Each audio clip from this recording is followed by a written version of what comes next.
15 उप सभापति महोदय, जब हम अर्थव्यवस्था पर चर्चा करते हैं तो हमें देखना पड़ेगा कि देश कहाँ पहुँचा और किस विरासत के साथ हम चले थे।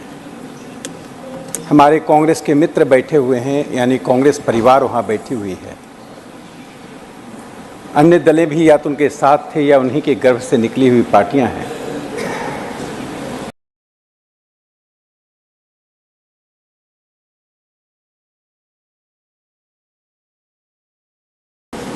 अभी भारत में को ऐसा सौभाग्य लेना चाहिए। देश कहां पहुंच रहा है और देश के लोग किस आत्मविश्वास के साथ विकास यात्रा में शामिल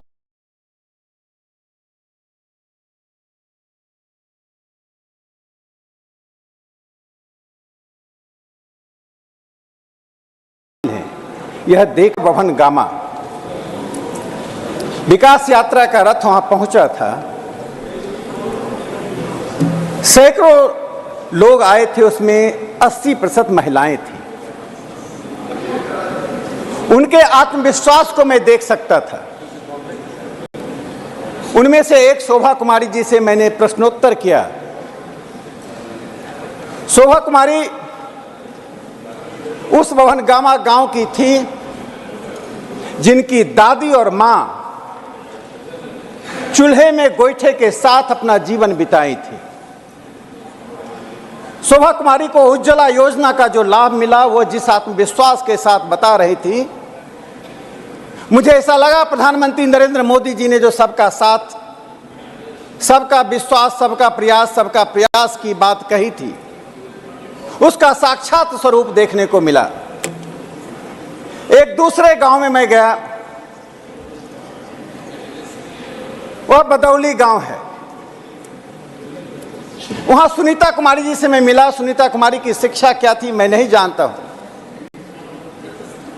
लेकिन जीविका योजना के कारण जो उन्होंने अपने सम्मान की बात कही, समाज में बढ़ती हुई सम्मान की बात कही और आपात स्थिति में सस्ते दर पे जो उन्हें ऋण मिला, उसकी चर्चा की। तीसरा पड़ाव मेरा एक रघुनाथपुर साहेबपुर कमाल का था।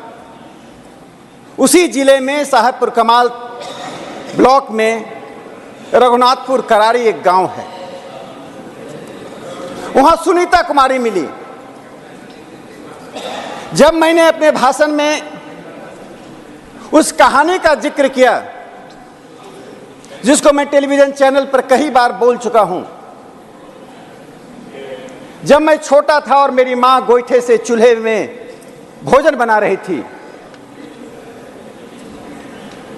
तो एक उनकी सखी आई और बोली, किसी का नाम लिया, वह नाम मुझे याद नहीं था मैं, लेकिन वो कहानी मेरे मस्तिष्क पटल पर अंकित हो गया कि जब वह महिला शौच के लिए गई, किसी व्यक्ति ने उसके ऊपर टॉर्च जलाया और वो वापस आ गई।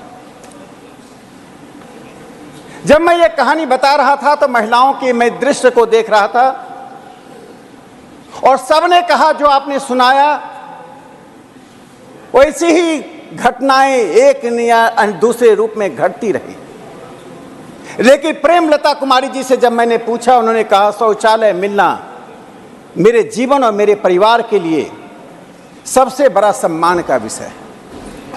यह बात मैं इसलिए कह रहा हूं कि गरीबी को मापने का जो नया मापदंड बना है, multi dimensional poverty, NITI Aayog ने यूएनडीपी और ऑक्सफोर्ड पॉवर्टी इनिशिएटिव जो ऑक्सफोर्ड का है, इन दोनों के साथ मिलकर national multi dimensional poverty index बनाया। सभापति महोदय, 2014 से लेकर 2023 तक में 24% जो मल्टी डायमेंशनल पॉवर्टी था, वह लगभग 14% हो गया। 9% से अधिक गरीबी कम हुई। मैं जब विरासत की बात कह रहा था, जिस प्रेमलता जी की बात मैंने की, जिस सुनीता कुमारी की बात कही, जिस शोभा देवी की बात मैंने कही, जब इनके दादाजी थे तब Congress party socialistic pattern of society का नारा दे रही थी, समाजवादी प्रकार के समाज के निर्माण का नारा दे रही थी। लेकिन न शौचालय था, न घर था, न समृद्धि थी, न सम्मान था। जब उनके पिताजी आए तब कांग्रेस पार्टी गरीबी हटाओ का नारा दे रही थी, लेकिन उनका परिवार उसी शौचालय के बिना, उसी घर के बिना, उसी सम्मान के बिना जी रहा था। आज परिस्थितियां बदली। इस सोशलिस्टिक पैटर्न ऑफ सोसाइटी आपने 1948 में दिया। 8 साल के बाद आपने कहा डेमोक्रेटिक सोशलिज्म बनाएंगे, शब्दों का एर फेर करके देश की जनता को गुमराह करते रहे। और 56 के बाद 1971 में आपने कहा हम गरीबी हटाएंगे, लेकिन देश वहीं का वहीं खड़ा रहा। सभापति महोदय, इंटरनेशनल मॉनेटरी फंड, अंतर्राष्ट्रीय संस्था की टिप्पणियां 1980 के दशक में क्या होती थी, और नेहरू युग में जब हमारे खाद्य मंत्री विदेश जाते थे तो अमेरिका के कांग्रेस में, सीनेट में क्या बोला जाता था, उन टिप्पणियों को मैं दोहराकर भारत के अपमान को लोगों के मन में फिर से लाना नहीं चाहता हूं। किस प्रकार से हमारे खाद्य मंत्री को कहा गया कि कटोरा लेकर आप अमेरिका आए हैं। जिस प्रकार का अपमान भारत को सहना पड़ा, उसी सीनेट में भारत के प्रधानमंत्री जी के लिए जो स्टैंडिंग ओवेशन हो रहा था, वो भारत की समृद्धि का, भारत के सम्मान का, भारत के अंतर्राष्ट्रीय राजनीति में महत्व का एक परिणाम है। यह नेहरू युग और मोदी युग का एक महत्वपूर्ण अंतर रेखांकित हो रहा है। जो मैंने मल्टी डायमेंशनल पॉवर्टी की बात कही, दूसरा इंडिकेटर वह सस्टेनेबल डेवलपमेंट का है। 2015 में 139 देशों ने एक सस्टेनेबल डेवलपमेंट गोल्स तैयार किया। 1 जनवरी 2016 से सस्टेनेबल डेवलपमेंट लागू हुआ। 2015 में यूनाइटेड नेशन का सस्टेनेबल डेवलपमेंट समिट में प्रधानमंत्री नरेंद्र मोदी जी ने जो 2 बातों को रेखांकित किया, वह सबको गौर से सुनना चाहिए। Sustainable development of 1/6 of humanity will have a great consequence to the world and our beautiful planet.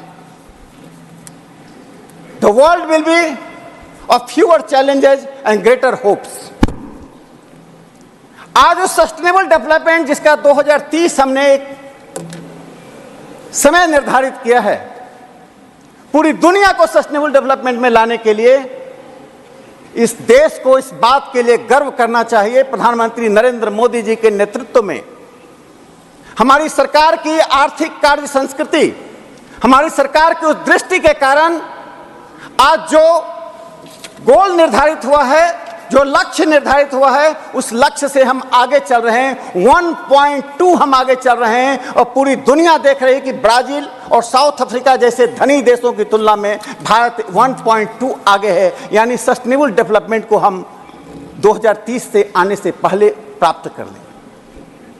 तीसरा एक महत्वपूर्ण पक्ष इसमें आता है सभापति महोदय, स्थूल बातों की चर्चा हुई जिसमें पर कैपिटा इनकम जीडीपी की है, मैं उसे दोहराना नहीं चाहता हूं, लेकिन देश में कुछ ऐसे सूक्ष्म बातें होती हैं जो छोटे स्थान पर रहने वाले लोगों के जीवन को प्रभावित करता है। इससे मल्टी डायमेंशनल पॉवर्टी के जो 12 इंडिकेटर्स हैं, जिसमें शिक्षा भी है, इंफ्रास्ट्रक्चर है, इनमें कई बातों में मैं एक बात का जिक्र करता हूं,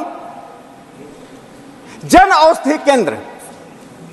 कैसे सामान्य व्यक्ति का जीवन इससे प्रभावित हुआ है। बड़े घरों में रहने वाले, बड़ी गाड़ियों से चलने वाले, दशकों से तक सत्ता का भोग करने वाले शायद जन औषधि केंद्र के महत्व को नहीं समझ पाएंगे। 7 मार्च 2022 को प्रधानमंत्री जन औषधि केंद्र के लाभार्थी से बात कर रहे थे।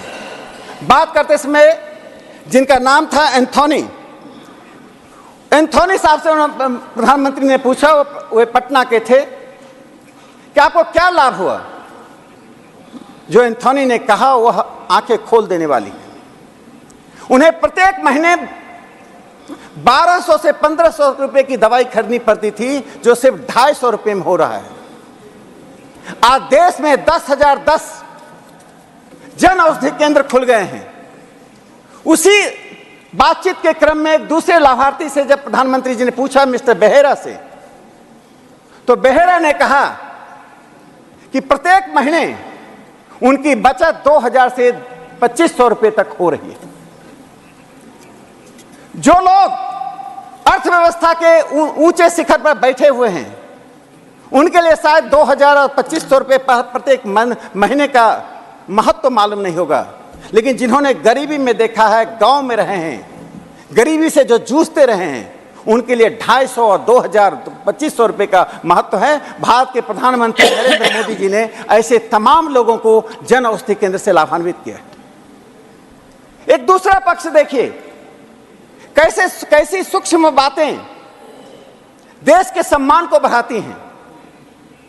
2020 में लाल किले से प्रधानमंत्री नरेंद्र मोदी जी ने जब एक बात कही, हमारी माताएं और बहनें पीढ़ियों से स्वास्थ्य की एक ऐसी प्राकृतिक समस्या से जूझ रही थी जिनके लिए उनके पास शब्द नहीं थे। प्रधानमंत्री नरेंद्र मोदी जी ने सैनिटरी नैपकिन को सामान्य महिलाओं तक पहुंचाने की बात करके न सिर्फ उस टैबू को तोड़ा,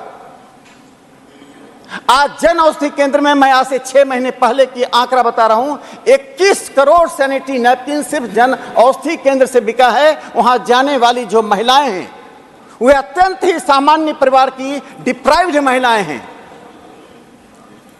इसी मल्टी डायमेंशनल पॉवर्टी में जब भारत के प्रधानमंत्री मोदी जी ने स्वच्छता अभियान शुरू किया, तो मैं जानता हूं उस वक्त हमारे विपक्ष के कई साथियों ने उसका किस प्रकार से माखौल उड़ाया था। आज देश स्वच्छता अभियान में 21% जो डिप्रीवेशन था उससे आगे बढ़ चुका है।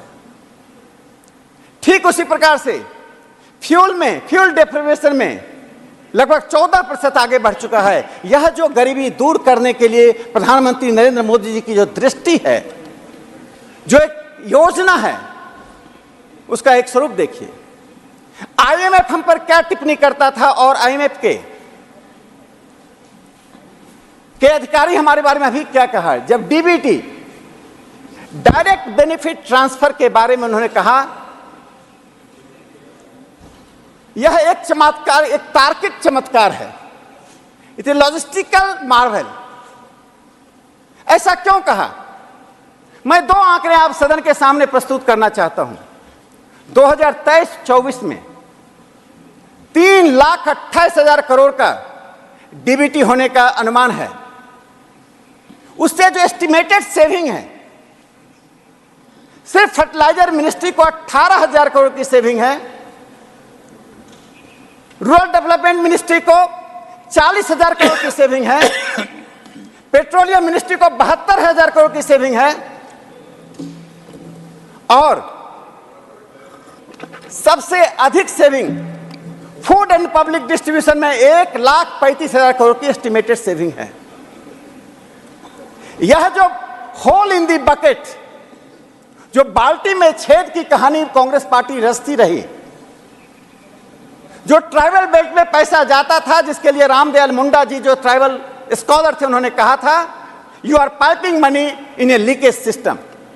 प्रधानमंत्री नरेंद्र मोदी जी ने उस सारे लीकेज सिस्टम को बंद कर दिया है। जो मैंने कहा, 2,73,000 करोड़ का एस्टिमेटेड सेविंग इस देश को मिल रहा है, जो गरीबों तक पहुंचता है, पहुंचेगा। जो दूसरा पक्ष, आज मैं पश्चिम बंगाल के अपने मित्र को सुन रहा था, गरीबी और बेरोजगारी की चिंता व्यक्त कर रहे थे। मुझे दुख है, मार्क्सवादी कम्युनिस्ट पार्टी ने लंबे शासनकाल में पश्चिम बंगाल को की जो स्थिति कर दी, मैं उम्मीद करता था कि दूसरी पार्टी आकर सुधारेगी। आज लोएस्ट पर कैपिटा इनकम यदि किसी राज्य में है, वो पश्चिम बंगाल है। इसलिए आज चुनौती उन राज्यों के लिए है कि देश में विकास की जो दृष्टि है उसके साथ चले। प्रधानमंत्री नरेंद्र मोदी जी ने अमृतकाल का नारा दिया। पॉलिटिशियन और स्टेट्समैन का एक महत्वपूर्ण अंतर होता है। राजनेता जो राजनीतिज्ञ होता है वो सिर्फ 5 साल के दौर से देखता है। इस देश को 1947 से 5 साल के दौर से देखा जाता रहा, इसलिए देश में नीतियों के नाम पर पॉपुलिज्म, अल्ट्रा पॉपुलिज्म की बातें होती थी। प्रधानमंत्री नरेंद्र मोदी जी ने जो अमृत काल की बात कही, एक समय योजना आयोग पर्सपेक्टिव प्लान बनाता था 10 साल आगे का। सभापति महोदय, मैं 1 मिनट समाप्त करता हूं। अमृत काल 25 साल के जो देश के लिए लक्ष्य रखा, वो अमृत काल का लक्ष्य क्या है? एसबीआई ने एक स्टडी किया है। आज हम 7 करोड़ लोग टैक्स पेयर हैं, लेकिन 2047 में एसबीआई का जो स्टडी हुआ, जो वैज्ञानिक तरीके से स्टडी किया है, उसमें 48 करोड़ लोग टैक्स पे करेंगे, जिसमें 83% लोग टैक्स पे करेंगे, सिर्फ फाइल ही नहीं करेंगे, टैक्स पे करेंगे। और पर कैपिटा इनकम 50 लाख रुपए का होगा।